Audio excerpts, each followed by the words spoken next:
আজকে বানাবো গরমের অসাধারণ একটি রিফ্রেশিং ড্রিঙ্ক। নমস্কার, আমি Bidisha. Welcome back to my channel Bidisha life. Bong life in Dubai সিরিজের আরও একটি ব্লগে আপনাদের স্বাগত জানাই। মিন্ট মোহিতো তো আমরা অনেকেই খেয়েছি। আজকে আমি বানিয়ে নেব ওয়াটারমেলন মোহিতো। বাংলায় বলতে পারেন পুদিনা তরমুজের শরবত। তো প্রথমেই দেখতে পাচ্ছেন আমি একটা লেবুকে এখানে ছোট ছোট গোল গোল করে কেটে নিয়েছি, পাতলা পাতলা স্লাইস করেছি। এটা গ্লাসের উপর গার্নিশিং করার জন্য রেখেছি। আর লেবুটার চার সাইড দিয়ে সমস্ত খোলাগুলো কেটে এইভাবে কেটে নিলাম। এই যে নিয়ে নিয়েছি কিছু পুদিনা পাতা, বাজার থেকে কিনে এনেছিলাম। এখানে সমস্ত শাকসবজির একাঠি করে দাম 1 দিরহাম করে নেয়। 1 দিরহাম অর্থাৎ 24 টাকা, আপনাদের আগেও বলেছি। এখন এখানে একটা মিক্সিং জারে পুদিনার লেবুটা নিয়ে নিলাম আর একটা তরমুজ কিনে এনেছিলাম আমাদের সামনের নাইট টু নাইট মল থেকে। 3.15 দিরহাম দাম নিয়েছে, যেটার রুপিজের দাম আপনার ওই 75 টাকার মতো পড়বে। এর অর্ধেকটা আমার লেগেছিল শরবত বানানোর জন্য, পুরোটা লাগেনি। দেশে তো মনে হয় ভালোই গরম পড়ে গেছে, ওখানেও নিশ্চয়ই তরমুজ চলে এসেছে। আমাদের দেশে গরম পড়ার সাথে সাথেই তো এইসব ফলগুলো চলে আসে, আর ওখানে দাম হয়তো এত বেশিও হয় না। যাই হোক, তরমুজগুলোকে ভালো করে কুচি কুচি করে কেটে নিয়ে আমি ওই মিক্সিং জারটায়, যেটায় আগে থেকে পুদিনা আর লেবু নিয়ে রেখেছিলাম, সেটাই দিয়ে দিলাম। একটা মিক্সড আপ করার পরেই এই যে দেখুন এরকমভাবে স্মুথ একটা ব্লেন্ড তৈরি হয়ে গেছে। এর উপর আমি একটু মধু এবং আইস কিউব দিয়ে শরবতটা এবার ঢেলে নেবো একটা গ্লাসে।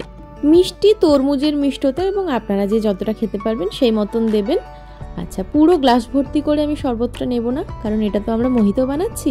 হাফ গ্লাসের থেকে একটু কম নেব মিক্সারটা, আর তারপরে স্প্রাইট অথবা লিমকা, যে যেটা পছন্দ করেন, সাদা কোল্ড ড্রিঙ্ক দিয়ে ভর্তি করে নেব পুরোটা। কেউ যদি কোল্ড ড্রিঙ্ক খেতে পছন্দ না করে সোডাও দিতে পারে। আচ্ছা, এর ওপর একটু গার্নিশিংয়ের জন্য লেবু আর পুদিনা পাতা দিয়ে দিলাম। এরপর ওপর থেকে ছড়িয়ে দেবো একটু চাট মশলা। কেউ যদি চাট মশলা খেতে পছন্দ না করে তার জায়গায় বিট নুন দিতে পারে। দেখি আমার বর মহাশয় কি বলে। নিন, খেয়ে দেখুন। গরমে অফিস থেকে আসার পর এরকম একটা ড্রিঙ্ক পেলে কিন্তু সবাই খুশি হয়ে যাবে। ভালো হয়েছে না? রিফ্রেশিং।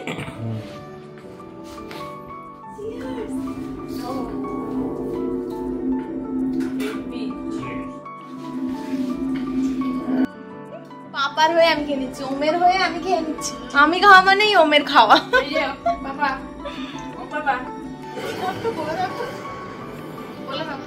বিকেলবেলা এসব খাওয়া দাওয়া কমপ্লিট করেই সন্ধেবেলা বেরিয়ে পড়লাম আরও একটা ফ্যামিলির সাথে। আমাদের বিল্ডিংয়ের ঠিক সামনেই রয়েছে লুলু মার্কেট। লুলু হাইপার মার্কেটের সামনেই রয়েছে আলনাদা পার্ক। আলনাদা পার্কে চলে এসেছিলাম ওমকে নিয়ে। কি দেখছো সোনাই? আলনাদা পার্কে এসে চারিদিক দেখছে। আর এই যে আমাদের রিদবি পুচকি ঘুমিয়ে পড়েছে। পুচকুমা আমাদের ঘুমিয়ে পড়েছে।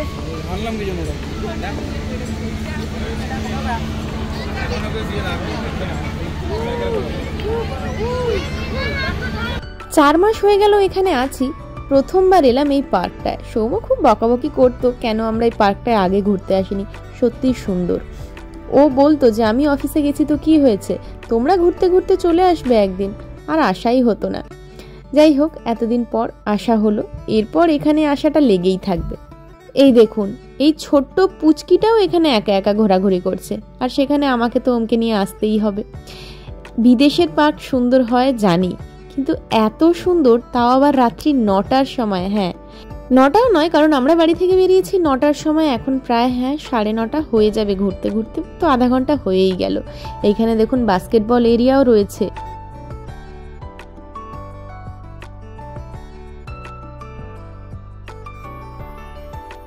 বাচ্চাদের জন্য বিভিন্ন ধরনের রাইডস রয়েছে, পুরো ফুল এন্টারটেইনমেন্ট জোন ফর চিলড্রেন। এবং পার্কটার মধ্যে এত স্পেস রয়েছে যে এখানে দেখলাম অনেকে এসে পিকনিকও করছে ছোটোখাটো করে।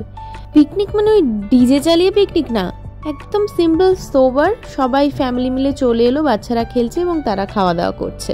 আর এই বাচ্চাটাকে দেখুন, এই বয়সে আমি মায়ের আঁচল ছাড়া কিছু চিনতাম না। আর এর সাহস দেখুন, সময় এদিক থেকে টাটা করছে, ও আবার টাটা করছিল। যাই হোক, ঘুরতে ঘুরতে 1 ঘন্টা কেটেই গেল। এখন বাজে 10:30। আমরা এরপর যাব একটু লুলু মার্কেটে। তো আজকের ভিডিও এখানেই শেষ করলাম। ভালো লাগলে অবশ্যই লাইক, শেয়ার আর সাবস্ক্রাইব করে দেবেন নতুনরা। ভালো থাকবেন, সুস্থ থাকবেন। এতক্ষণ দেখার জন্য ধন্যবাদ।